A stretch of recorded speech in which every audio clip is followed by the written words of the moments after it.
Bianca Santana no Festival Sempre um Papo. O evento aconteceu no dia 7 de outubro de 2025, na Biblioteca Pública Estadual de Minas Gerais, em Belo Horizonte. A roda de conversa acontece em um auditório.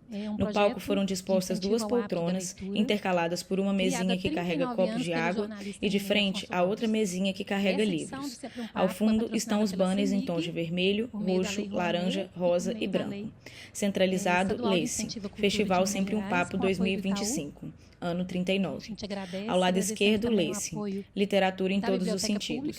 E ao lado direito estão as logomarcas das marcas patrocinadoras do evento. A apresentação se inicia com Josane Faleiro sentada na primeira poltrona da direita para a esquerda. Ela é uma mulher branca, de cabelos lisos, longos e loiros. Ela traja vestido regata longo, de tom marrom claro. Logo, ela chama Bianca Santana para subir ao palco. Bianca se senta na segunda e última poltrona, da esquerda para a direita. Ela é uma mulher negra de cabelos escuros, muito cacheados e cheios, estilo Black Power, que lhe estão envoltos por um turbante de tom bege, laranja, roxo e verde escuro. Ela traja conjunto de camiseta de botões de mangas compridas larga e calça larga de tom preto. Ao longo do evento, a plateia é filmada e está cheia. Eventualmente, alguns telespectadores são convidados a interagir com os palestrantes e estes recebem o microfone quando falam. No canto inferior direito do vídeo em questão está o intérprete de Libras, um homem que traja roupas escuras. Ele traduz simultaneamente tudo o que é falado. As nossas redes sociais, @sempre um papo, e o site, onde fica toda atualizada a nossa programação. Além de Belo Horizonte, a gente está em São Paulo, em Brasília, e também dos festivais literários em Araxá, FLI Araxá, que acabou de ser realizado nesse final de semana, FLI Tabira, que é no último final de semana de outubro, e o FLI Paracatu, que é realizado em Paracatu e já foi realizado agora em agosto. Em novembro, a gente tem o FLI Petrópolis. Então, estão todos convidados para acessar lá as nossas redes para ficar por dentro da programação e todos convidados para irem também. Hoje a gente tem a alegria de receber a Bianca Santana, que é escritora, jornalista, colunista da Folha e comentarista do Jornal da Cultura. Vamos recebê-la! É bom que você ouve eu falando de você daqui.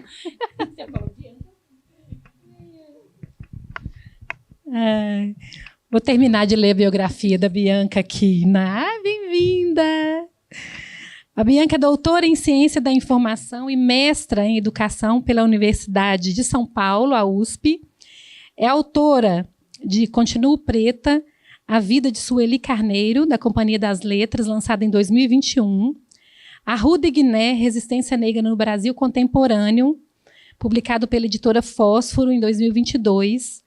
Quando Me Descobri Negra, de 2023, também pela Fósforo, e dos infantis, Diálogos Feministas Antirracistas e Nada Fáceis com as Crianças, editora Camaleão 2022, e Quem Limpa, da Companhia das Letrinhas, de 2025.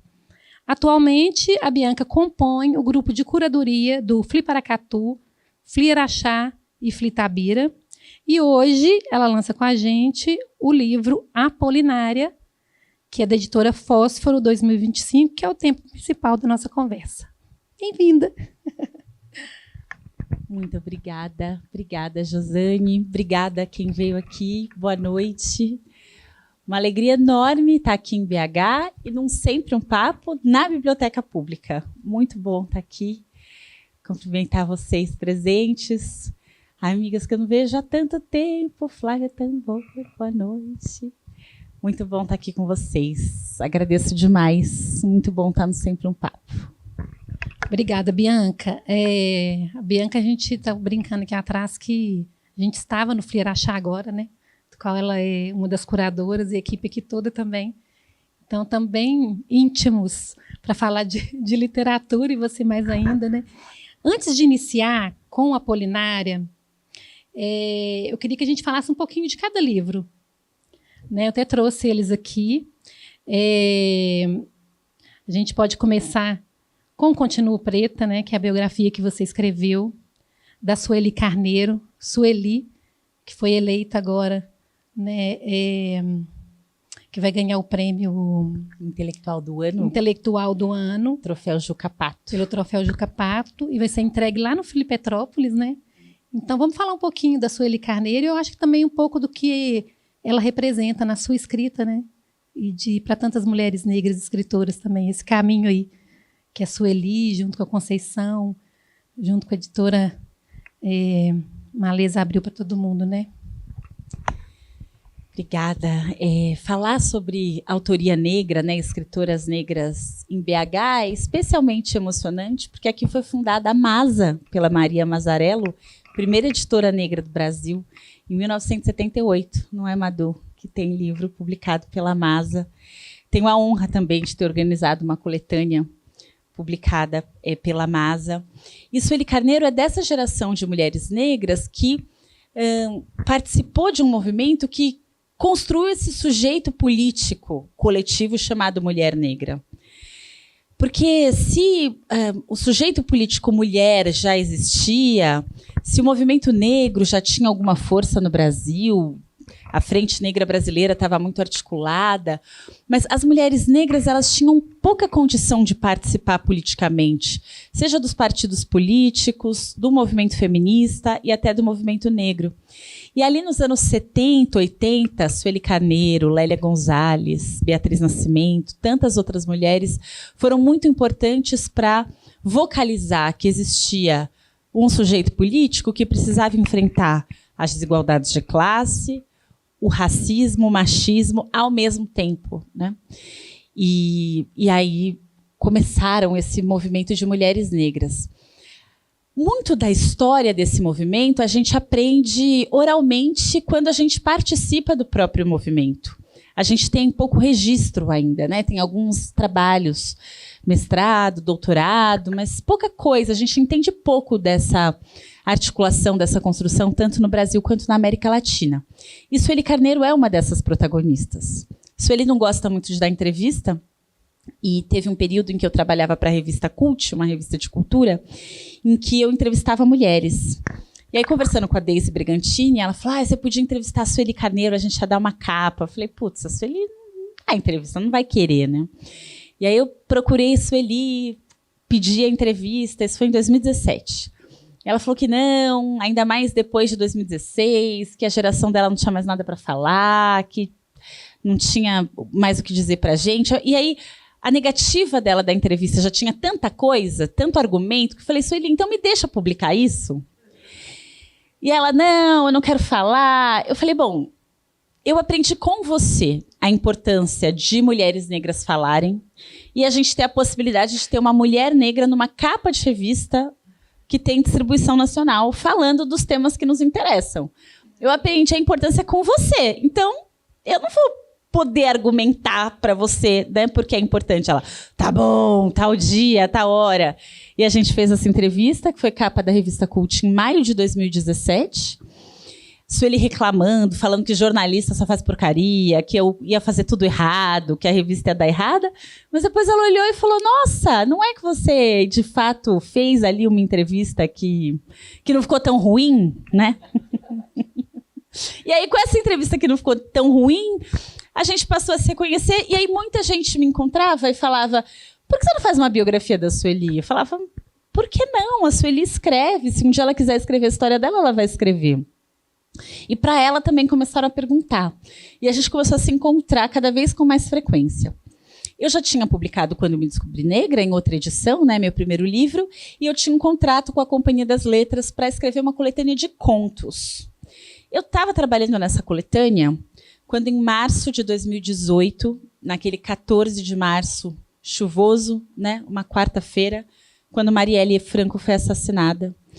E foi assim um terror para o Brasil, né, para todo mundo. Mas a minha sensação é de que para mulheres negras da nossa geração, da minha geração, da Marielle, de mulheres que estão aqui também, foi algo especialmente doloroso e terrível, porque a gente acreditou que se a gente cumprisse determinados protocolos, a gente poderia participar da vida democrática desse país. E aí Marielle, ela acessa a universidade, ela faz pós-graduação, ela é eleita vereadora e ainda assim ela é assassinada da forma violenta como ela foi. Então, para a gente, aquilo foi uma uma certeza de que não estava nada pronto, nada resolvido, de que tinha muito trabalho e de que, de fato, a gente não cabe inteiramente nesse Brasil. Por isso é tão importante esse sujeito político, mulher negra, para mudar o Brasil, não só para a gente, mas para todo mundo. E eu fiquei tão mal, assim, depois do assassinato da Marielle, que eu, pela primeira vez na vida, eu parei de trabalhar. Então, eu tinha alguns projetos em andamento, eu fui encerrando um por um, eu não sabia o que eu ia fazer, eu não tinha dinheiro nenhum. Entrei assim no crédito rotativo do banco, aqueles juros bizarros. Falei, dane-se, peguei um empréstimo, dane-se, não vou trabalhar um tempo. Porque eu estava assim, muito mal. E uma das coisas que eu encerrei era o livro. Então, eu escrevi um e-mail e falei, olha só, Rita, que era a minha editora na companhia na época, hoje é a minha editora na Fósforo. Falei, eu não vou mais fazer o livro. Ela, como não vai fazer? Não vou fazer, porque eu não sabia ainda o que eu precisava fazer, mas a minha sensação é de que eu precisava dedicar a minha força de trabalho também ao movimento de mulheres negras. E ela me convidou para almoçar. E aí, nesse almoço, ela falou, por que você não faz uma biografia da Sueli, então? Eu falei, como assim? Até você, né? Aí eu mandei um e-mail, Sueli, é você que quer que eu escreva a sua biografia? Ela vem aqui na minha casa. Passei a manhã de sábado inteiro falando com ela de tudo. Falei, ó, Sueli, mas e a biografia, né? Vamos fazer ou não vamos fazer? Ela, você quer fazer essa biografia? Na hora que ela perguntou, com a ênfase que ela perguntou, eu sabia o que esperar. E aí eu falei, sim, eu quero. E aí, ao longo do caminho, quando dava problema, ela falava para mim, quem quis escrever essa biografia foi você. Que ótima história. Então, depois de... Então, Quando Me Descobri Negra veio antes. Porque tem uma edição anterior, de 2015, que foi publicada pelo SESI. Ela tinha outro formato, era um livro ilustrado. Tinha a ilustração do Mateu Velasco, um grafiteiro do Rio. E era um livro preto, assim, as páginas internas também pretas, escrito em branco, e com laranja, assim, na capa. E aí, em 2022, teve essa reedição da Fósforo, que não é ilustrada, mas na capa tem essa ilustração belíssima da Afrobela, de lá de São Paulo. E você lança esse livro como sua primeira obra, né, literária. Fala um pouquinho dela, a importância dela para você, né, e também para as mulheres negras se descobrirem, né? Eu acho que é um livro, né, bem importante para as mulheres, principalmente negras. Esse livro, ele circula tão mais do que eu, e eu acho isso tão especial, bonito, me comove tanto. Esse livro ele foi aprovado no PNLD 2018, então tem muita biblioteca pública, escola pública no Brasil que tem um livro. E muita escola do interior, assim, que a escola trabalha o livro. Isso é muito interessante. É um livro assim, que tem mais de 100 mil cópias circulando. E que, num primeiro momento... E é um livro que eu não tive a intenção de publicar esse livro, essa é a verdade. Eu não tinha intenção de ser escritora. Eu não tinha nem intenção de ser jornalista. Quando eu estava na escola e eu fiz desenho técnico, imagina, desenho de construção civil, fiz escola técnica. Mas eu sempre fui uma leitora muito voraz. E a Joana, que era a bibliotecária da minha escola, me conhecia super bem, estava sempre ali me recomendando os livros, tal. E na época do vestibular, eu nem sabia, assim, né, para onde ir. E a Joana falou, Bianca, você é enxerida, intrometida, gosta de ler, de escrever, por que você não faz jornalismo? Olha, não tinha pensado nisso, é uma opção, né? Prestei 5 cursos diferentes, mas, de fato, a Joana sabia, né, desse meu gosto pelas histórias. No fundo, era isso. Mas eu escrevia sobre a vida dos outros, né? Eu escrevia, assim, no jornalismo, tem uma ideia de imparcialidade, de neutralidade, de distanciamento, objetividade. Parece que você não pode escrever explicitando tanto o seu olhar ou a sua história, né? Converso muito sobre isso com o Matheus Leitão, meu companheiro amado que está aqui, que escreveu Em Nome dos Pais, um livro muito importante sobre a ditadura militar, em que ele busca os torturadores e o delator do pai e da mãe, e escreve um livro-reportagem em primeira pessoa. E ele também enfrentou isso, né, de pensar como é que você produz jornalismo escrevendo também a partir da sua história. Então era uma coisa que, para mim, parecia não caber. Eu nunca tive intenção de escrever sobre mim. E aí, num jogo de Búzios, em 2013, saiu lá um monte de coisa. E uma das coisas do jogo foi: você precisa escrever e publicar um texto por semana falando da sua vida, seus sonhos, suas experiências. Falei, nossa, não, né? Eu não tenho onde escrever isso, onde publicar isso. 2, quem é que vai? Não tem nada a ver. Achei, todo o resto do jogo foi ótimo, eu achei que isso estava errado. Uns 10 dias depois, me liga um colega, Lucas Prete, que trabalhava na Editora Abril na época, e o Huffington Post estava vindo para o Brasil. E aí ele me convidou para ter um blog lá. Aí eu... saco, né? Blog? Mas o que eu vou escrever nesse blog? Na época eu cobria educação, né? Eu falei, Lucas, eu não vou escrever sobre educação. Ele, tudo bem. Eu falei, se eu for ter esse blog, eu vou escrever sobre as minhas experiências, as minhas vivências, os meus sonhos. Eu tentei repetir as palavras, assim, exatas do jogo. Ele, tudo bem, é isso mesmo. Eu, não acredito. Tá bom. Mas ainda assim eu não sabia o que escrever. E aí eu tive uma experiência, na época estava fazendo consultoria para uma instituição de ensino grande que queria criar um repositório de conteúdos educacionais, um repositório digital. Eu trabalhava com educação e tecnologia, estava fazendo ali um trabalho, e aí, posso ler um texto, Jô? Esse que eu ia pedir, já tem vovó aí, né? Olha, abri na página, meu oráculo está muito bom. Eu saí de um dia de trabalho muito angustiada, sentei no computador e escrevi, porque eu fiquei muito incomodada com a minha história e eu não queria contar essa história para ninguém. Quando eu terminei de escrever, eu pensei, será que esse é o texto que eu tenho que escrever nesse blog? Mas na hora que eu escrevi, eu estava desabafando, como eu fiz inúmeras vezes. E o texto foi para o blog e depois veio para esse livro. Que corajosa por vir com esse turbante. Sou negra, mulher de origem pobre. E se essas palavras não são suficientes para me definir, afinal, que rótulos dão conta do que é uma pessoa? Elas ajudam a me situar em um contexto social, histórico e político.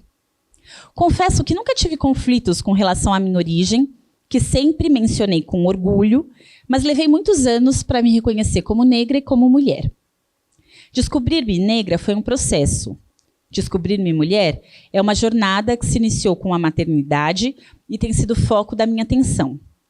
Se essas descobertas já não são simples, vesti-las para que qualquer pessoa possa vê-las é especialmente difícil. Nunca acreditei em características naturais de raça, etnia ou gênero, mas somos seres culturais que expressam ou não características do que é ser negra, ser mulher ou ser pobre em uma sociedade no tempo presente e nas tradições que carregamos. Calça jeans, camiseta branca e nenhum adorno já foram, em mim, a não expressão de características culturais que eu começava a perceber. Hoje, amarrar um turbante grande e colorido no cabelo crespo e sair com ele por aí, em qualquer lugar, é uma das mais potentes expressões de como me vejo. Acontece que, há algumas semanas, fui a uma reunião de trabalho em uma instituição formal vestindo um turbante cor de laranja. Calça social e sapato pretos, camisa, brinco, maquiagem discretos, como parece ser o código do lugar, e o pano na cabeça, nada discreto. Há alguns meses, soltar o cabelo crespo era uma questão difícil, mas naquele dia, bagunçar o cabelo e enfeitá-lo com um tecido vibrante, antes desse compromisso profissional, foi tão espontâneo que eu nem sequer questionei se era adequado ou não. Trabalhei com a mesma dedicação dos dias de cabelo mais discreto, obviamente. E ao final de mais uma etapa na construção de um projeto de educação relevante, que atende às necessidades institucionais e recomendações internacionais, fui surpreendida. Ao me despedir da competente e agradável gestora, que me contratou como consultora, ouvi que todos no departamento comentavam minha coragem por usar o turbante. Oi? Coragem? Levei alguns segundos questionando por que seria corajoso usar um turbante. E por que aquelas pessoas sentiram necessidade de falar sobre essa coragem. Além disso, por que aquela mulher, tão sensível e profissional, com quem tenho criado um excelente vínculo de trabalho e uma vontade de trocar sobre assuntos da vida, me passou aquele recado.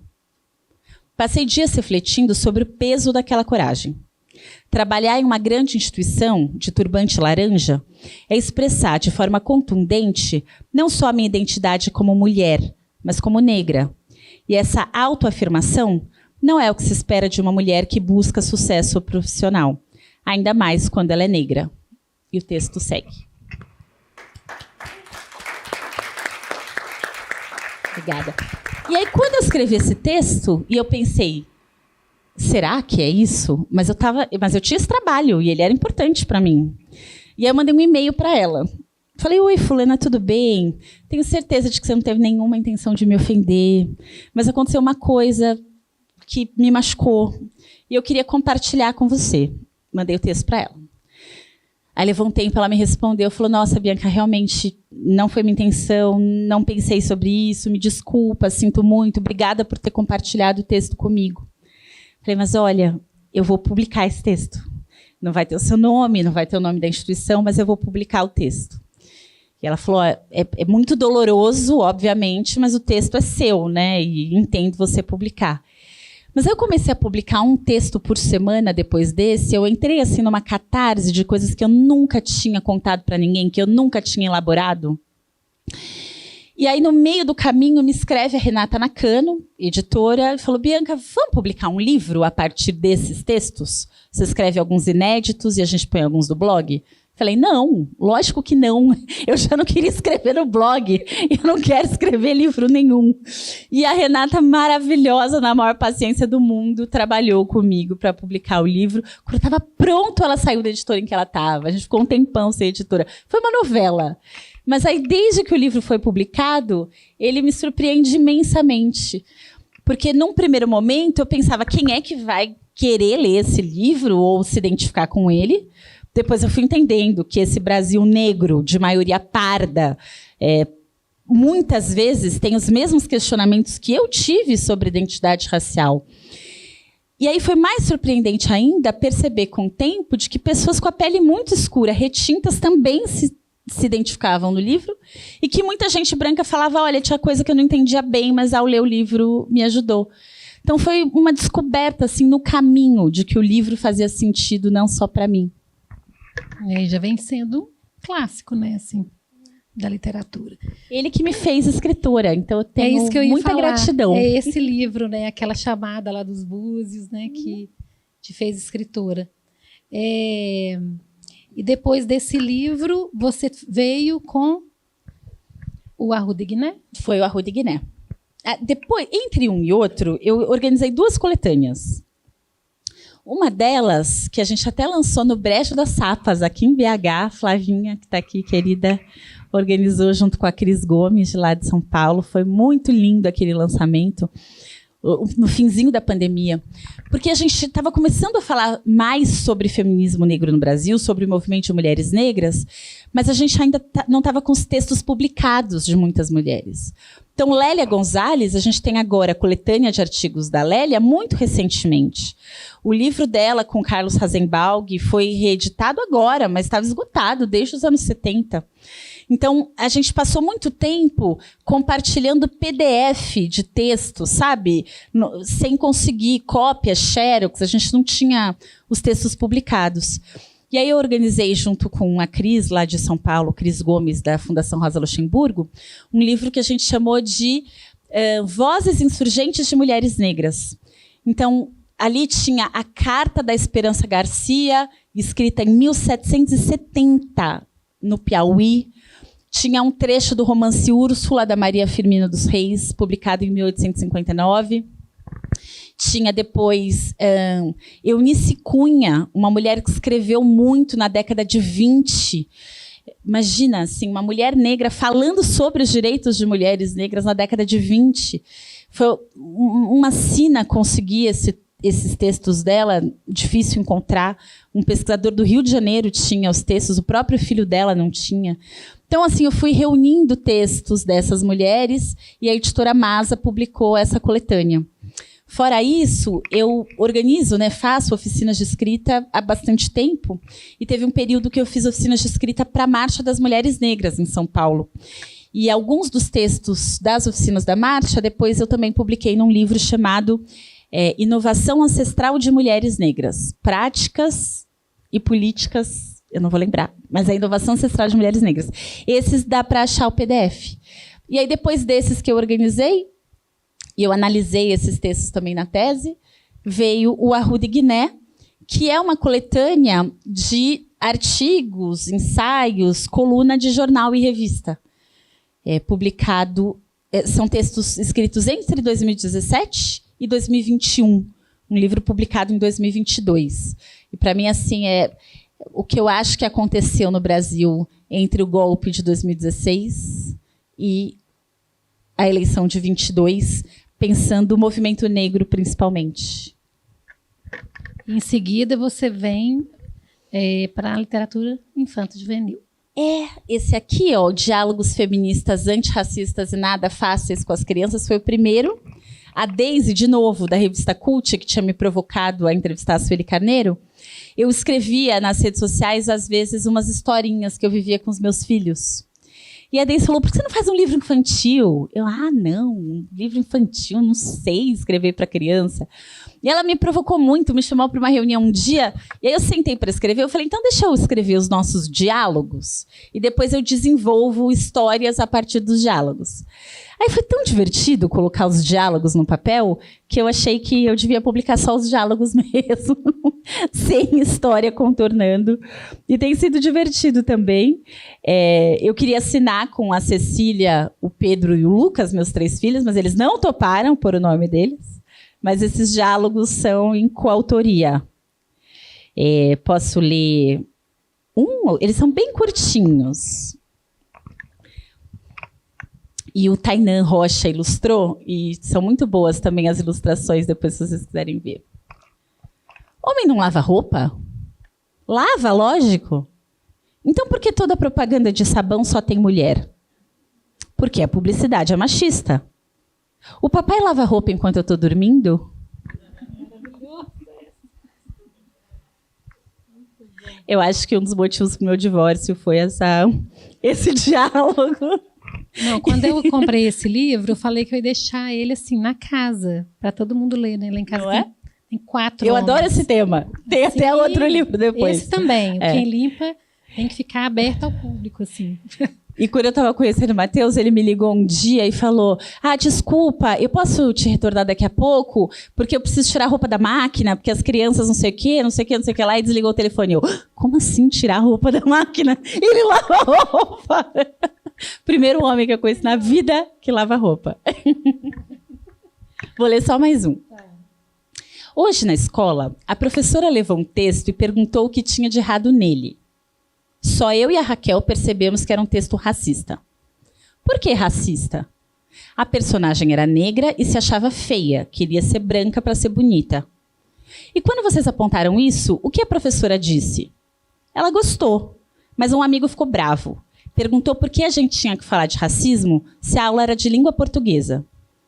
E o que a professora disse? Eu respondi antes dela. Disse que era óbvio falar de racismo na aula de língua portuguesa, porque as pessoas são racistas em português.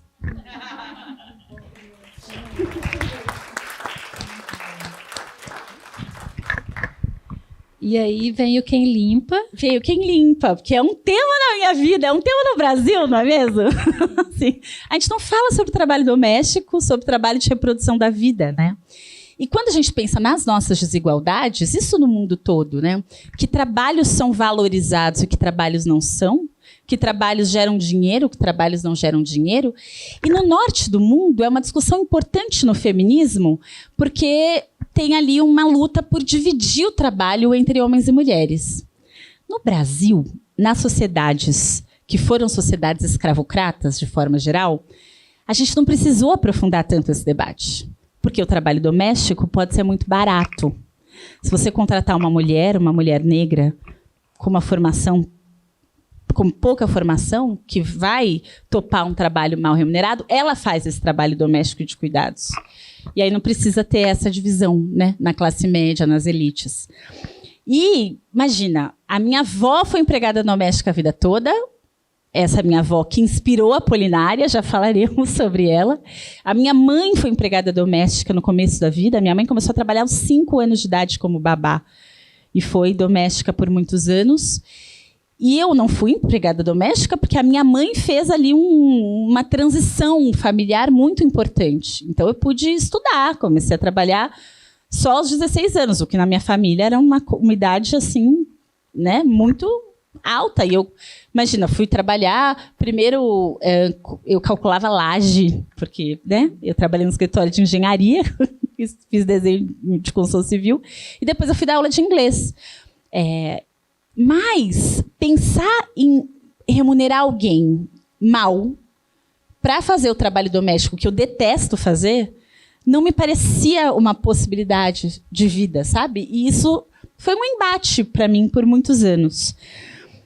E, bom, ao viver com 3 crianças, agora 3 adolescentes, esse também sempre foi um tema na relação com eles, né? Tá bom, mas aí quem limpa? E aí quem faz? Se a gente mora aqui em X pessoas, porque só eu tenho que limpar, né? E esse sempre foi um tema, mas eu não pensava em fazer um livro infantil. E aí, conversando com a Lúcia Riff, agente literária, e a Eugênia Ribas, elas falaram, ficou tão legal os diálogos feministas, por que você não faz mais um livro infantil? Mas sobre o quê, né? Pega algum texto seu para adulto que você já goste e pensa se não rende um livro infantil. E aí, quando eu comecei a escrever para a revista Cult, a minha primeira coluna, eu pensei assim, escrever para a revista Cult, o que eu posso conversar com essas pessoas, né? Falei, é uma classe média, intelectualizada, de esquerda, que vai salvar o Brasil. Aí eu escrevi eu falei, deixa eu me apresentar para essas pessoas. Escrevi um texto cujo título era Quem Limpa a Sua Privada, né? E aí era isso, eu sei que vocês são muito maravilhosos, mas assim, quem limpa a sua privada? Porque enquanto a gente não falar sobre isso, esse Brasil justo, igualitário que você está sonhando não vai acontecer, né? E aí eu falei, é esse então o texto. E aí elas ficaram um pouco assim. Quando eu mandei a primeira versão do texto, elas até perguntaram, será que vai funcionar para criança? Mas bancaram junto comigo e tem sido muito legal. E convidaram a Ana Cardoso, daqui de Minas Gerais, para ilustrar. E foi demais, porque a Ana Cardoso tem uma história parecida, né? A família dela, assim como tantas famílias negras, mãe, avó também foram empregadas domésticas, ela tem as mesmas questões que eu, e aí combinou muito texto e palavra. Mas esse é muito curto, posso ler para vocês? Olha, acho que vocês conseguem enxergar que em um país muito, muito distante... Tá dando para pegar a câmera aqui?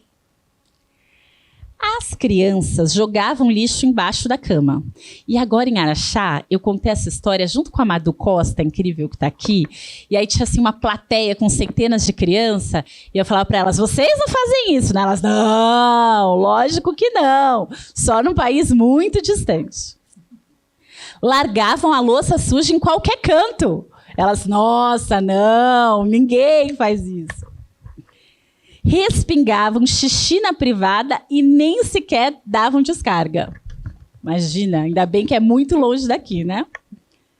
Em algumas casas, tudo ficava sujo e insuportavelmente desorganizado. E olha as ilustrações maravilhosas da Ana, né? As crianças ficam um tempão olhando cada detalhe dessa bagunça. Em outras, tudo ficava perfeitamente limpo.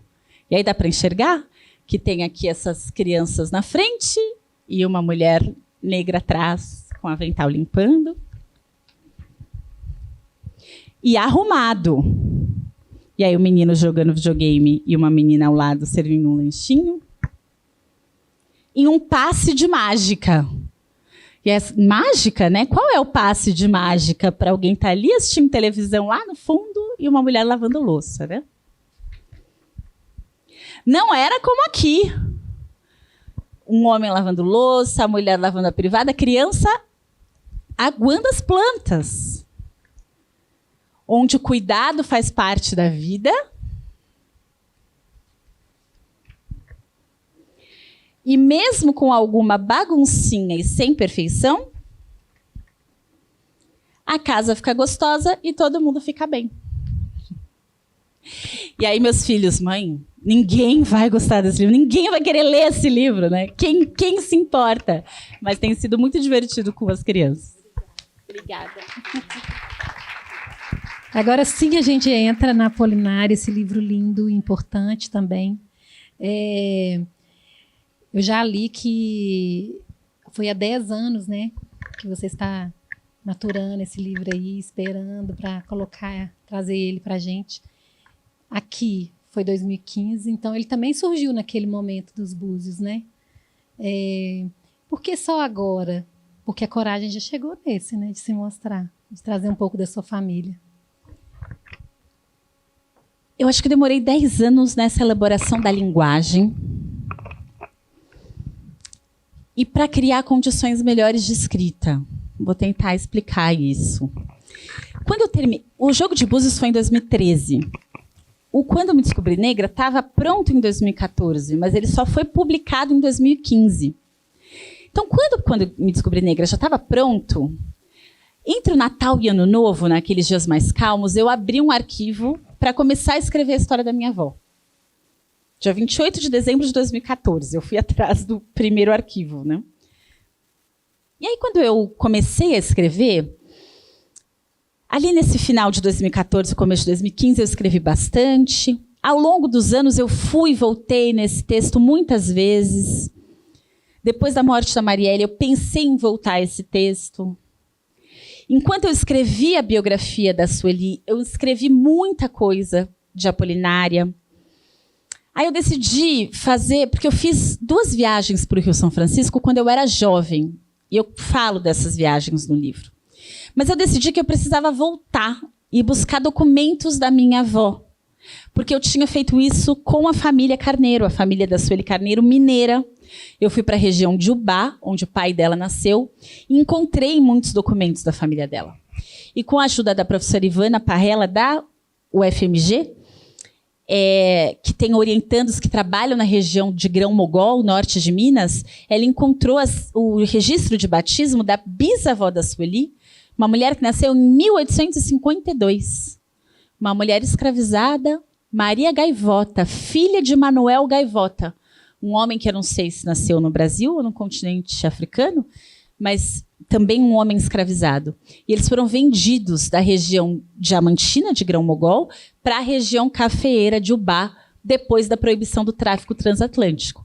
Fiquei tão empolgada com essa pesquisa para a biografia da Sueli, que eu escrevi um capítulo da minha tese de doutorado que chama Os documentos dos nossos antepassados existem e estão esperando por nós.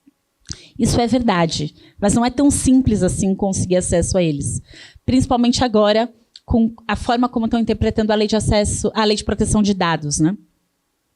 Bom, mas naquele momento, eu falei, vou para a região. Essa lei de proteção de dados é de quanto tempo para cá? Ela é recente. Ela é uma lei que tem menos de 10 anos. 16? Obrigada. Ela é uma lei de 2016, mas que começa a ter... Eu faço a pesquisa para o livro da Sueli em 2018, começo de 19. Ainda não tinha, assim, um conhecimento tão grande da lei nos cartórios e igrejas. Não tive nem um pouco a dificuldade que eu tive agora. Porque agora as igrejas não te deixam mais pesquisar diretamente, porque você vai ter acesso a informações que são de outras pessoas, né?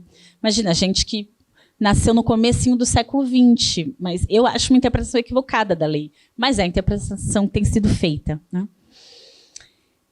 E aí eu volto para a região do Rio São Francisco, faço uma viagem, aí levo minha mãe, levo criança, aquela confusão. Não encontro os documentos. As crianças também curtem muito menos a viagem do que eu achei que seria possível, né? Então, imagina, eu sou fã do Guimarães, aí levei tanto Primeiras Histórias quanto Grande Sertão Veredas, porque aí a gente fez uma viagem de carro, até passou pela nascente do Rio São Francisco, foi toda aquela região do Grande Sertão Veredas para chegar até o sertão da Bahia, nas margens do São Francisco. E aí, além de uns trechos, assim, na estrada, eles... Mãe, põe música.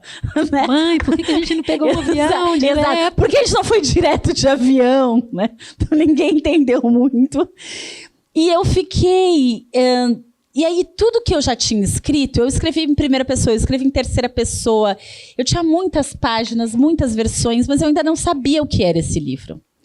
Quando eu publiquei o Arruda e Guiné, e eu queria muito publicar essa coletânea de artigos, as editoras não gostam muito de publicar a coletânea de artigos.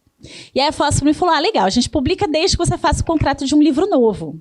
E eu assinei um contrato que eu precisava entregar um livro novo em 2025. Então, em 2024, eu já estava apavorada. Eu tenho que entregar esse livro, e agora, né? Eu já estava me vendo em dezembro de 2025, passando mal porque eu não ia ter terminado o livro. Conversei muito sobre isso com o Matheus, e ele falou, vamos organizar um tempo. Você tira férias, eu tiro férias, a gente vai para algum lugar, e você se dedica a organizar o que você tem e terminar o livro. Como assim? Essa nunca foi uma possibilidade na minha vida, né? Isso nem está no meu repertório. Meus filhos foram crianças até ontem, então essa possibilidade de passar muito tempo longe deles é muito recente também, né? A mais nova, Cecília, acabou de fazer 13 anos. Então, todos esses outros livros eu escrevi com alguém me pedindo suco, ou falando que estava com fome, ou perguntando que hora eu ia sair do computador. Então, eu escrevi muito de madrugada, escrevi muito entre um trabalho e outro. Então, era uma escrita sempre muito difícil, né? O Apolinária, eu não sabia muito bem para que rumo ir. E eu tive uma ideia que me ajudou muito a ouvir a Ijaba Chego, escritora italiana somali, no Festival Literário de Paracatu, na Flip Paracatu, no ano passado. Porque a Ijaba disse que um dos livros dela, ela só conseguiu escrever quando ela endereçou para uma sobrinha que vivia nos Estados Unidos e que nunca tinha ido à Somália e que não conhecia as histórias da Somália, as histórias da família. E que ela escreveu, então, uma carta para essa sobrinha. Na hora, eu anotei isso no meu caderno e pensei, eu preciso endereçar a Apolinária. Eu preciso saber para quem eu estou escrevendo. Eu estou escrevendo para Cecília, para minha filha. E eu decidi escrever uma carta para Cecília. E aí eu consegui escrever. Mas eu fui escrevendo desse jeito, na vida entrecortada, até o Matheus criar as condições materiais, afetivas, para que esse livro fosse escrito na praia, sabe? Em, assim, muitos dias de descanso e silêncio, com ele cozinhando, a gente se amando, olhando o mar. Eu olhava para ele e falava, esse livro vai ficar uma porcaria? Porque, assim, escrever com dor é uma coisa que eu sei fazer, que eu acho que está dando certo. Agora, escrever desse jeito, tudo bem? Será que isso vai dar certo? Acho que não vai dar. Então, eu estava com medo, assim, se a Apolinária realmente ia dar certo.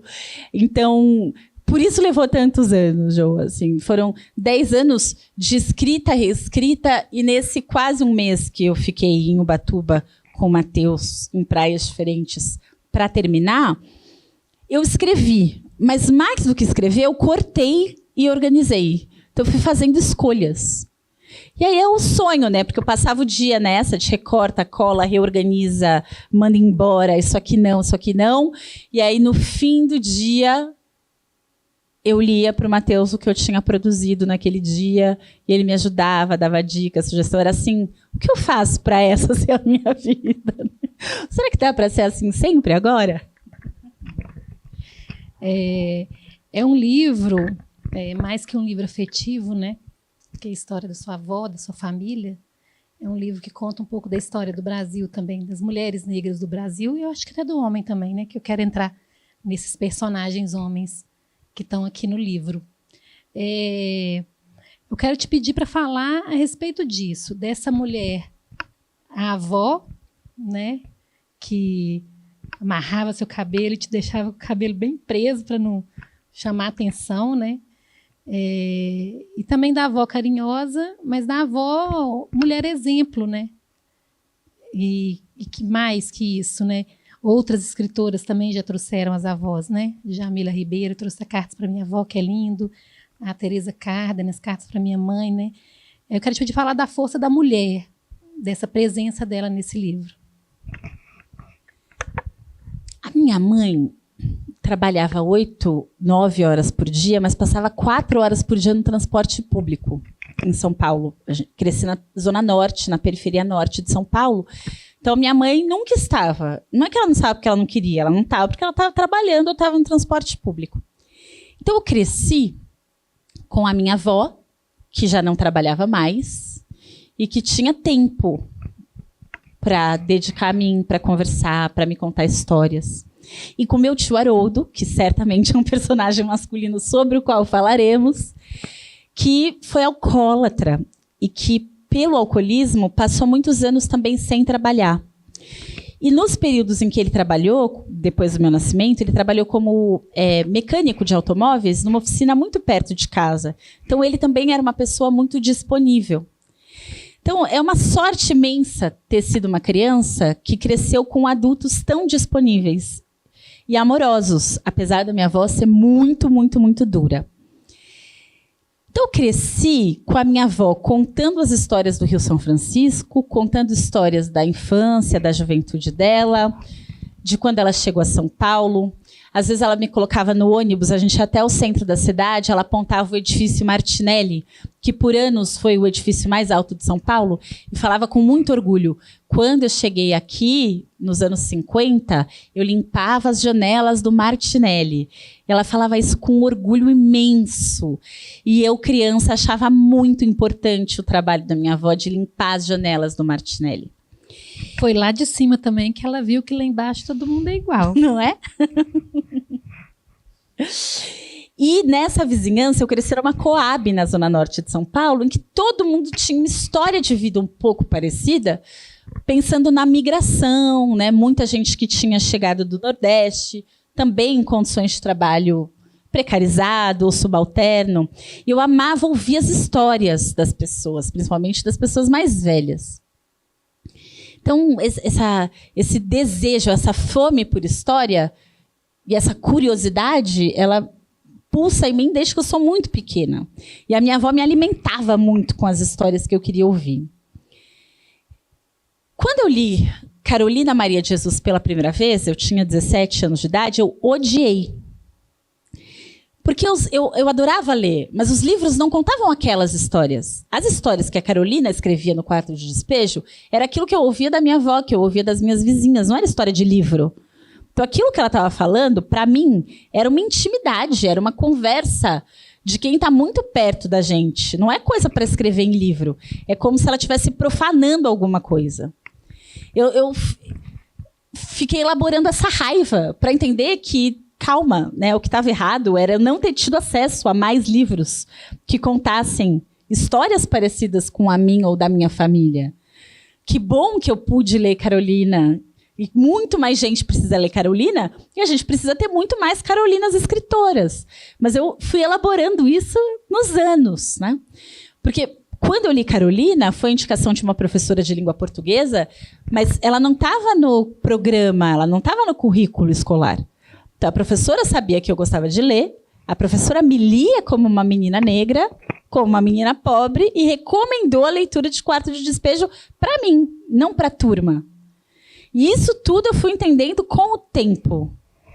Parte importante disso eu só entendi depois de escrever o Quando Me Descobri Negra. Por isso também eu sou muito grata a esse livro. Porque ele me levou para o debate racial, para o debate feminista.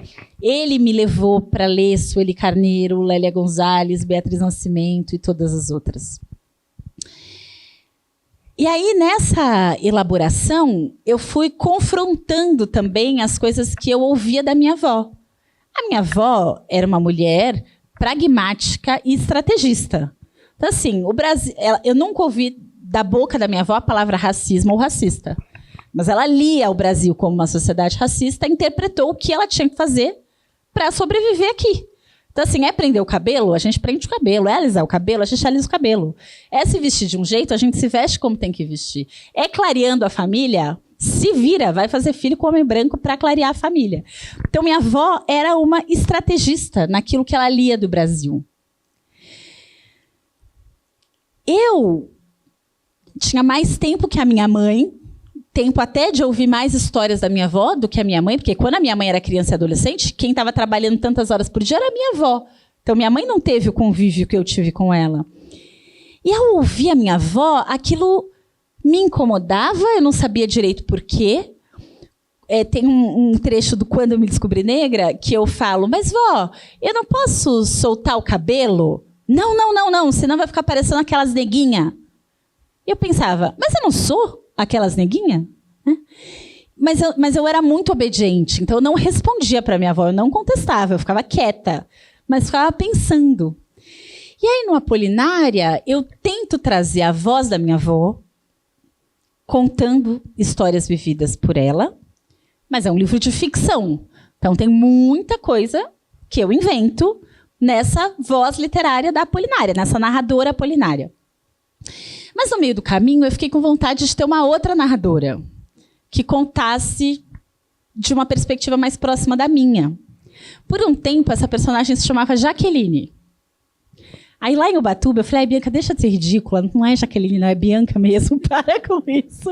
E aí eu coloquei lá uma voz da Bianca, junto com a voz da Apolinária, também nesse exercício literário de diferenciar essas duas vozes, de não confundir a leitora ou leitor, porque é um pouco arriscado, né?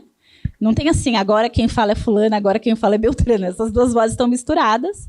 Eu não queria também nenhuma marcação gráfica que mostrasse quem estava falando o quê. Então, eu tinha realmente que fazer esse exercício na própria voz.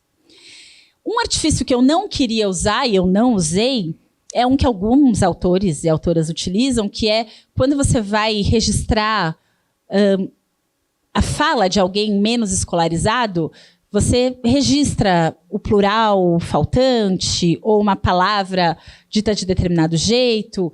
E acho que é uma escolha possível, mas eu acho que ela esbarra num preconceito linguístico. E eu não queria fazer isso, então eu tentei trazer as marcas de oralidade na forma de narrar. E com algumas expressões que ela usava também, sim. Imagino, né? Que ela usava, não sei se é verdade ou mentira. Mentira, não. O que é você verdade, tá igual a Cecília, né? Minha filha. Mãe, mas o que daqui aconteceu mesmo? Toda a voz da Bianca lá é verdade, né? Não sei. Tô brincando. A gente fica querendo adivinhar. Vamos falar, então, dessas personagens masculinas que estão no livro, do tio Haroldo, que eu acho, assim... Aqui no livro, pelo menos, é uma figura importante para a sua formação, né? Tem episódio dele te levando para bibliotecas, né? Onde não tinha mais perto de casa, onde a Bianca lê. Ele levava léguas, né? E a gente aqui dentro dessa biblioteca, acho importante a gente falar desse papel dele. Do seu pai, né? Que também é a história de muitas filhas e famílias, né? E do seu irmão, né? Do irmão da Bianca do livro. É, meu irmão mesmo. Esse é bem inspirado nele. Olha só que difícil isso que você está me pedindo. Por que é difícil? É um pouco, mas eu vou ler. Eu queria ler esse trecho, mas talvez eu não encontre. Eu ainda não decorei as páginas todas. Eu queria ler esse trecho da biblioteca, mas acho que eu não vou encontrar. Então, eu vou contar para vocês. Tá bom. Vou só dar mais uma procuradinha. Vocês esperam só um segundo? Se eu não conseguir achar, eu conto. Não vou conseguir achar, não. Bom, então eu vou contar. Eu era essa menina que gostava muito de ler. E o principal prêmio que eu ganhei na vida, até hoje, foi na 2ª série, quando a Alessandra, que trabalhava na biblioteca da minha primeira escola, falou, tá bom, já que você leu todos os livros do 2º ano, agora você pode ler qualquer livro da biblioteca. Eu achei aquilo assim, o maior presente da vida, como assim, pegar qualquer livro, até um livro da 5ª série, sim, até um livro da 5ª série. Então foi muito incrível, eu era uma leitora muito voraz.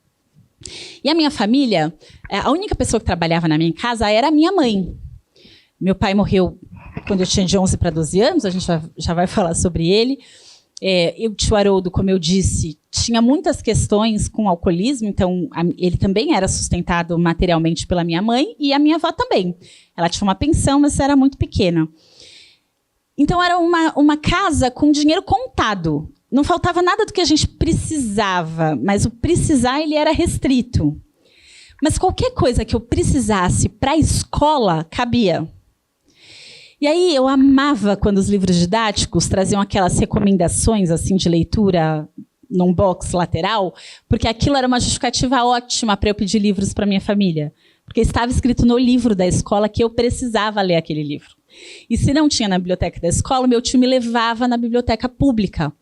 Ou do Parque do Chaves, que é o bairro onde minha mãe mora, ou da Vila Maria, que é uma biblioteca um pouco maior, um pouco mais longe. E por anos, essas bibliotecas tinham todos os livros que eu precisava e era sensacional. Quando eu li Zélia Gattai, Anarquistas, Graças a Deus, ela mencionou uma experiência anarquista do começo do século... do final do século XIX, no Brasil, Colônia Cecília. Eu fiquei maluca para encontrar informação sobre a Colônia Cecília. Ainda não tinha ChatGPT, ainda não tinha Google, né? Então eu precisava encontrar essa informação em livros. E não tinha na biblioteca da escola, não tinha na biblioteca do Parque do Chaves, nem na biblioteca da Vila Maria. E eu falei, tio, e agora? Não tem. E ele falou, vou te levar a um lugar. Meu tio não era leitor, mas ele me colocou no ônibus, não lembro se o 2181 ou o 1156, mas eram os ônibus que levavam para o centro da cidade.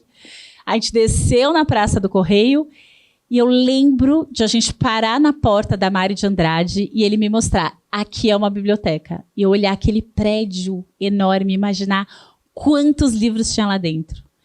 E aí eu encontrei um monte de coisa da Colônia Cecília. E passei a tarde inteira lá com meu tio pesquisando a Colônia Cecília, alucinada. Então, eu tenho uma gratidão, eu dedico, quando me descobri negra, ao tio Haroldo. Então, eu sou escritora graças ao Jogo de Búzios e ao tio Haroldo, que teve uma dedicação imensa, né, também para atender a esse meu desejo de leitora. O único caderno de receita que existia na minha casa, de infância, era escrito pelo tio Haroldo. Minha mãe não tinha tempo para isso, minha avó não sabia ler e escrever, e o meu tio gostava de cozinhar, ele fazia bolo, e ele tinha um livro de receita. Demorei um tempão assim, na análise para entender que o meu tio era a figura feminina da minha casa. Isso dele também não estar pressionado pelo tempo do trabalho. Ele estava num lugar diferente da maior parte dos adultos.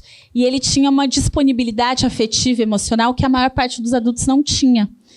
Então, as viagens de férias que eu fazia na infância, eu fazia com o tio Haroldo.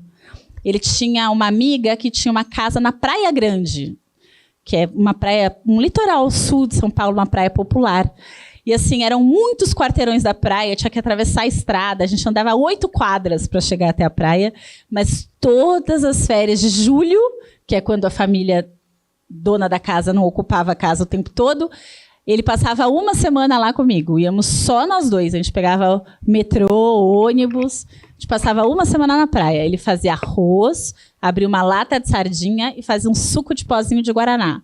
E de manhã a gente comia pão com mortadela, e era incrível, assim, eram férias maravilhosas com o tio Haroldo. Então ele era esse homem, muito feminino, muito cuidadoso e muito dedicado. O meu pai morreu muito cedo, como eu já disse, né? Eu tinha 11 anos de idade, de 11 para 12.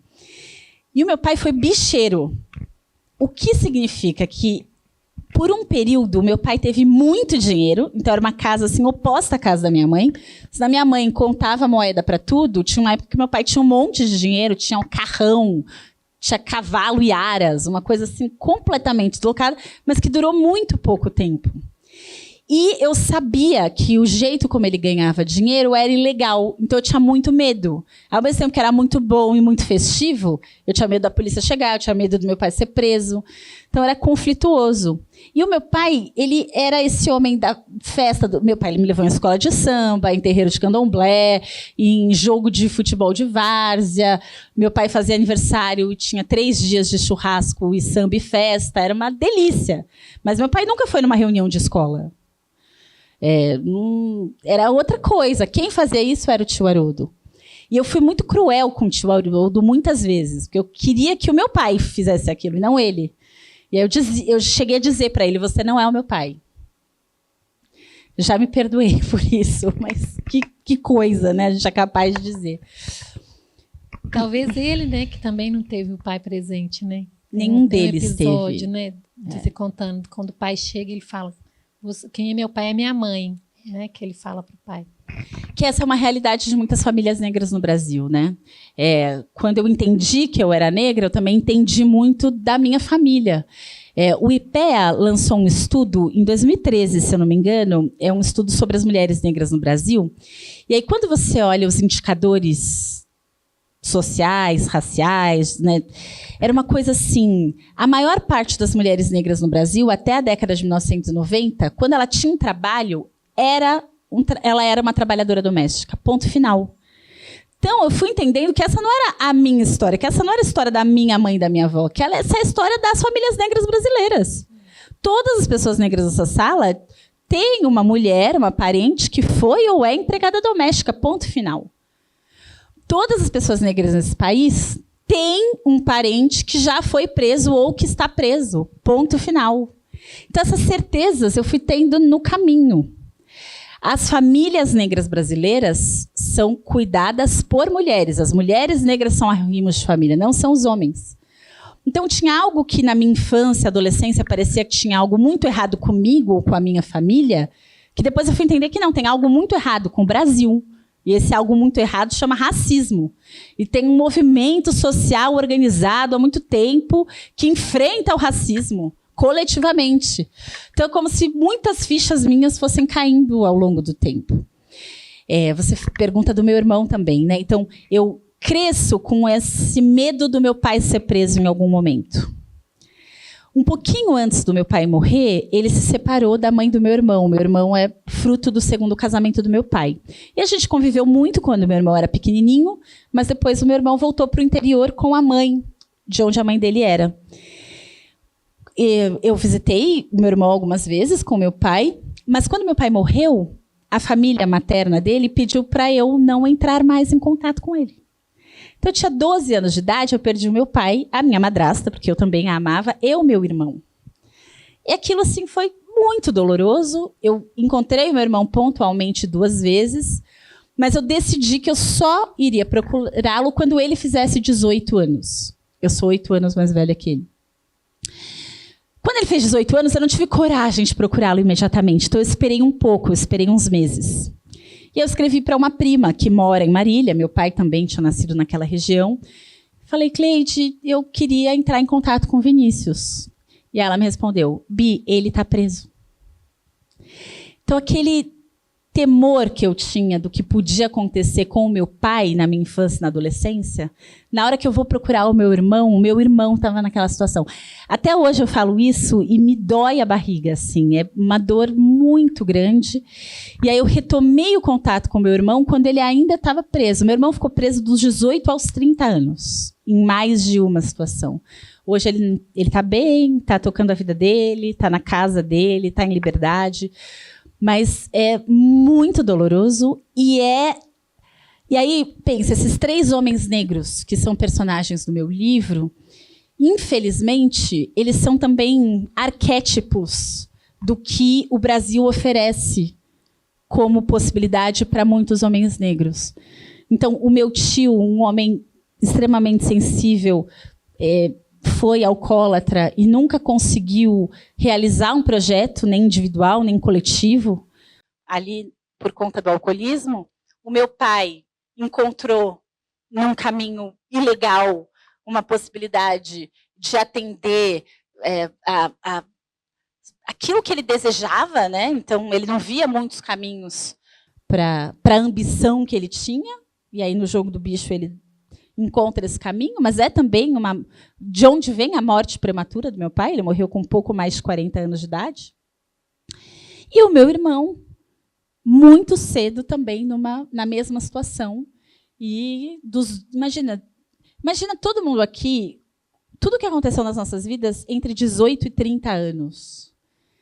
Tudo que a gente fez, aprendeu, tudo que nos constitui. É uma dor imensa saber que o meu irmão, dos 18 aos 30 anos, esteve preso. Vamos para as perguntas? Vamos. Por favor. Mariana.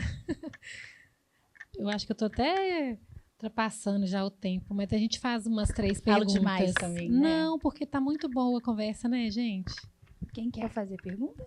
Quem quer fazer? Aí, Gabriel, primeiro. Obrigada. Bom, boa noite, Josane e Bianca. Que delícia de conversa poder acompanhar vocês duas aqui hoje. Bianca, eu já tinha comentado com você que eu acho Apolinária lindo. E Apolinária, Apolinária é o título e é essa grande personagem que você descobre na sua avó. Mas Apolinária também é Bianca. E é muito Bianca. E eu queria te ouvir falar mais sobre essas duas vozes narrativas, sobre essa voz da sua avó que você constrói e sobre essa voz da Bianca que você descobre. Eu queria entender como que foi nesse processo descobrir essa sua voz, essa voz literária, que não é uma voz não é só um registro documental ou só um relato, mas essa construção literária mesmo, essa construção de um romance. Como é que você descobre essa voz de Bianca? Obrigada, Gabriel, pela sua pergunta e pela sua leitura generosa de Apolinária. Muito obrigada. Eu tenho lido trechos do Quando Me Descobri Negra recentemente e eu tenho identificado essa voz da Bianca do Apolinária no Quando Me Descobri Negra. Quando Me Descobri Negra foi lançado, eu tentei ler no metrô. E é um livro muito curto, muito rápido, então tem gente que olha e fala, nossa, eu li em uma sentada. Eu falo, uau, né? Eu acho ótimo, porque eu não consigo. Eu leio um texto, eu acho um soco tão doloroso que essa minha sensação é que eu não seria capaz de escrever uma coisa dessa. Quando eu leio, o que eu falo, nossa, como alguém escreve isso? Como alguém distribui uma pancada desse tamanho assim em outra pessoa? Então e eu acho que eu tenho essa voz literária meio pesada assim. E eu falo manso, né? Quando eu estou falando e mesmo falando coisas que eu acho que são duras. Enquanto eu estou falando, na minha voz vocal mesmo, não na palavra escrita, eu acho que eu confundo um pouco as pessoas em relação à dureza do que eu estou dizendo. Outro dia, uma vizinha falou assim para mim, Bianca, eu adoro te ouvir, adoro. Mas sempre que eu estou te ouvindo, depois eu vou para casa e eu fico assim com um mal-estar, e aí o mal-estar vai crescendo, e eu penso, nossa, acho que aquele prazer assim, que eu estava sentindo na conversa, acho que a Bianca estava me falando coisas duras, sabe? Ela falou, eu sempre percebo isso depois. Eu não percebo isso na hora. E talvez eu tenha moldado isso ao longo da vida, talvez seja orixá, eu não sei, mas tem uma coisa ali no jeito como eu falo que suaviza. E essa suavidade não aparece tanto no texto escrito. Estou pensando nisso agora, Gabriel, enquanto eu estou te falando. Acho que no texto escrito fica mais o soco mesmo. E esse soco que eu sinto ao ler Quando Me Descobri Negra, eu sinto em alguns momentos quando eu leio Apolinária. E eu acho que quando você fala em voz alta, dói. Dói? Não? Em você. Não sei. Você fala, ai, quando eu falo dele, dá uma coisa que eu acho que é diferente de escrever, não? Não, porque escrever dói também. Eu chorei muito escrevendo. O Matheus me viu chorar muito escrevendo. Dói escrever também. Pare esse livro. E isso que é bonita a sua pergunta, Gabriel, porque tem mesmo a construção de uma voz literária, né? Isso da escrita e da reescrita é muito bom, não ter pressa para publicar um texto. Eu tinha um livro para entregar para a Fósforo em 2025 que eu não tinha certeza se seria Apolinária. O meu plano B, se essa viagem com o Matheus não tivesse rendido o livro, eu ia escrever outra coisa. Eu ia escrever um ensaio. Eu ia publicar não ficção e ia deixar essa ficção tomar o tempo que ela precisasse.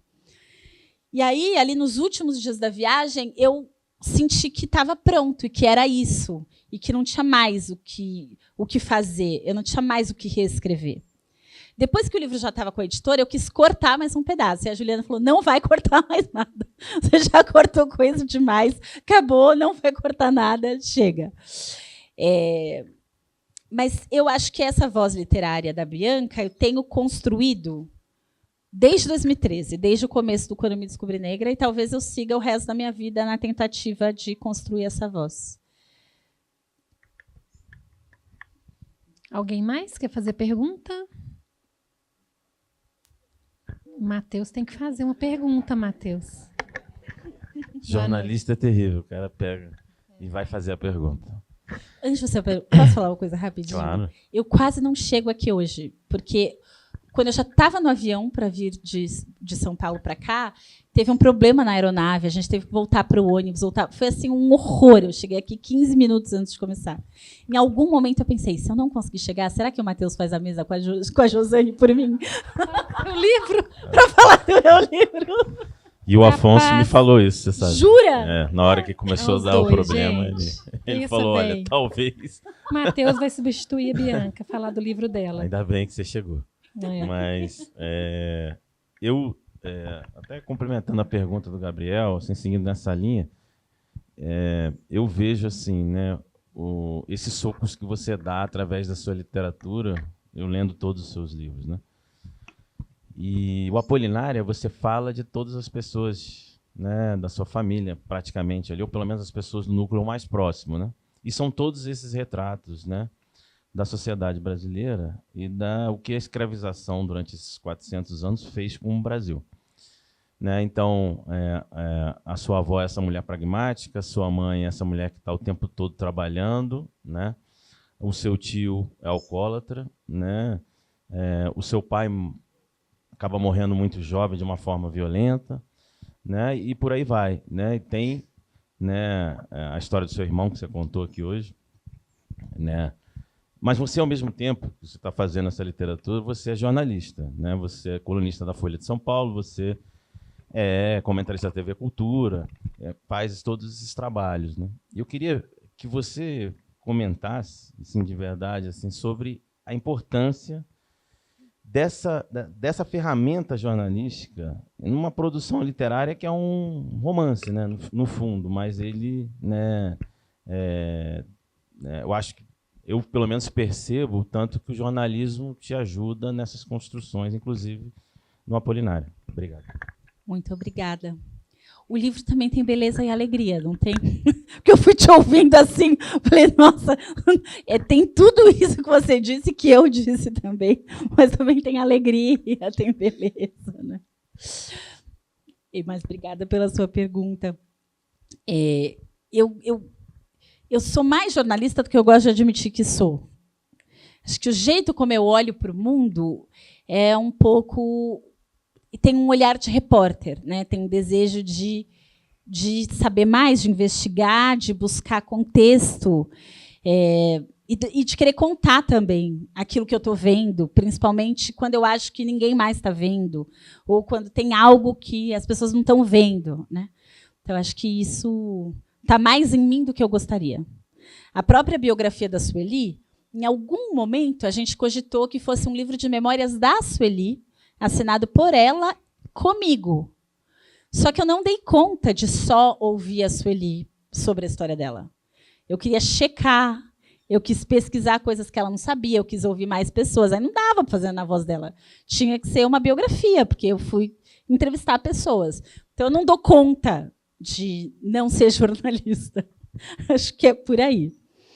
O Apolinária tem muito da memória dessa menina observadora e curiosa, mas tem a repórter que foi 3 vezes para o Rio São Francisco entrevistar pessoas que viviam na zona rural, numa situação parecida com a situação que minha avó viveu a vida toda. Na maior parte do livro, eu suavizo e eu coloco as informações da repórter, aquilo que a repórter apurou, num tom mais literário. Mas tem um pedaço do livro que eu enfio uma reportagem nele. E foi isso que eu pensei em tirar em algum momento, mas que depois eu vi que não tinha problema nenhum em tirar. E aí, não tem, as crianças, elas são mais do que bem-vindas, principalmente essa criança linda. E não tem problema andar. Eu também era uma criança que adorava andar e correr na biblioteca. E não tem problema, a gente pode correr na biblioteca. Linda, tudo bem? Muito linda. Então, Marina, se ela quiser correr por aí, acho que está tudo bem. Obrigada. Tá, a gente está quase finalizando. Alguém mais quer fazer perguntas? Eu não terminei, desculpa, Jô. Desculpa. Eu só cortei no meio. Desculpa, eu tenho questões de atenção. Desculpa. Vou voltar, perdão. Achei que você estava fechando com a menininha correndo pela biblioteca. Podia, é bem literário, aliás, né? Uma menina correndo pela biblioteca. Mas não, tem uma hora que eu enfio uma reportagem. Porque tem ali umas entrevistas que eu faço em uma das viagens para o Rio São Francisco para escrever um livro-reportagem, e que são histórias que não são diretamente da minha família e que eu queria dar um pouco mais desse contexto mesmo, de que, mesmo não sendo da minha família, é tão parecido com de outras comunidades rurais, mas eu queria contar daquela comunidade específica. Aí eu enfiei ali uma linguagem de reportagem no meio da ficção. Na hora que eu fiz isso, eu achei que funcionava. Aí você ainda perguntou várias vezes, tem certeza? Tem certeza? Eu falei, tenho certeza. Aí eu mandei para a editora e me arrependi. Falei, quero tirar. Ela falou, não vai tirar. E agora eu acho que está tudo bem. No final, você traz dados também do Ministério da Saúde. Eu não aguento não dar dado, né? Exatamente. Mas que faz todo sentido, né? Assim, para o texto. Posso contar uma coisa rapidinho que ninguém me perguntou? A minha mãe não gosta, normalmente, do que eu escrevo. Quando eu escrevo memória, a minha mãe sempre fala, filha, não foi bem assim que aconteceu. Então, a gente está anos nessa. E eu, mãe, mas é o seu ponto de vista, é o meu ponto de vista. Hoje isso está mais pacificado. Mas, mesmo assim, ela acha que eu nunca escrevi exatamente o que aconteceu. Tudo bem. Aí eu resolvo fazer um romance. E a mãe dela é a personagem principal do romance, e o romance tem o nome da mãe dela. Eu assim falei, vai dar tanto problema. E aí, antes de mandar para a editora, eu falei, mãe, eu terminei o livro. Antes de eu mandar para a editora, quer ler? Quer dar uma olhada? Mandei para ela. Estava esperando muita bronca, né? Aí ela me liga, uns dias depois. Filha, eu não acredito que a avó te contou tudo isso. Aí eu, como assim, mãe? Ela, não, tem coisa aqui que nem eu sabia. Que memória você tem? Como você lembra de tudo isso? Eu não acredito que ela te contou tudo isso. Eu, mãe, ela não me contou, eu inventei. Ela, não inventou, não. Com certeza, isso aqui é a verdade. Então, pela primeira vez para minha mãe, eu escrevi a verdade na ficção. Muito legal. Carpinejar, quer fazer uma pergunta para a gente finalizar? Tá ótimo, obrigada pela presença. Alguém mais quer fazer? A gente pode finalizar. Acho que nosso tempo já esgotou, Bianca. Muito obrigada pela sua presença. E eu vou finalizar perguntando o que você acha, né, já que você deu voz a ela, que a avó Polu falaria da Bianca, escritora desse livro. A minha avó, ela era muito vaidosa. Eu acho que ela ia adorar ter o nome dela na capa de um livro, desde que o livro fosse bonito. Então, assim, essa capa de livro foi a capa que eu mais cuidei. Porque se eu fizesse um livro com uma capa feia, acho que a minha avó não me perdoaria nunca. Ela era uma pessoa da estética, da beleza. Então, eu estava muito preocupada que o livro fosse bonito. Aqui na capa, essas flores douradas são referência às joias de crioula. E minha avó sempre usou assim, muita bijuteria e tudo muito grande. Então, eu queria muito que isso também tivesse presente no livro. E a minha avó tinha ouro também. E ela tinha isso, nas estratégias dela, ela emprestava dinheiro para patroas. Por quê? Porque as mulheres brancas não trabalhavam, elas dependiam do dinheiro do marido. E quando minha avó sacava que alguém queria comprar uma coisa, mas que o marido ou não ia deixar, ou ela não queria pedir para o marido, minha avó falava, olha, eu te empresto, você compra, e depois você vai me pagando por mês, que aí o marido não vai perceber. Só que a minha avó fazia isso cobrando juros e presentes. Então, eu tenho na minha casa umas coisas de prata e porcelana da minha avó cobrando juros das patroas. Então, acho que ela ia gostar dessa capa.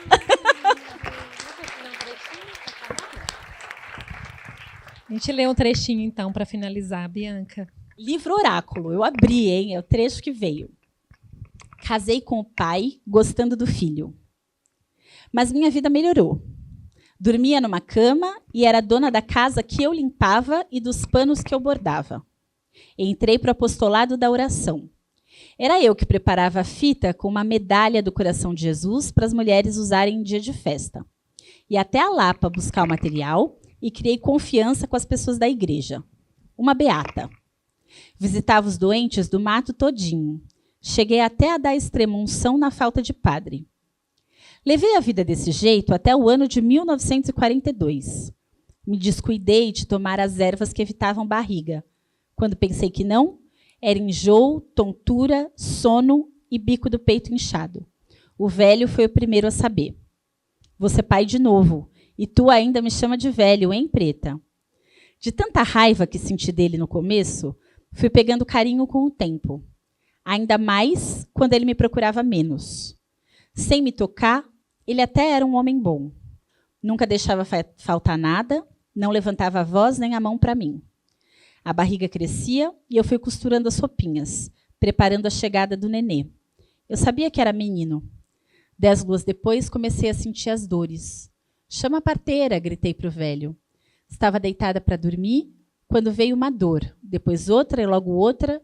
Eu nem podia mais respirar com aquela reviravolta que dava. Vomitei, tive diarreia, bebi água, gritei. Quando Dona Ana, a parteira, chegou, eu já estava com meu menino nos braços. De cócoras, no chão do quarto, senti a cabecinha do meu bichinho sair. 2 ou 3 dores depois, o corpinho todo. Enrolei meu filhinho num pano, deitei na cama, botei no peito e vi o amor. Mamava igual cabrito.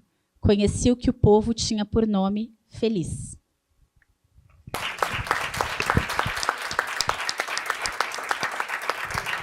Obrigada.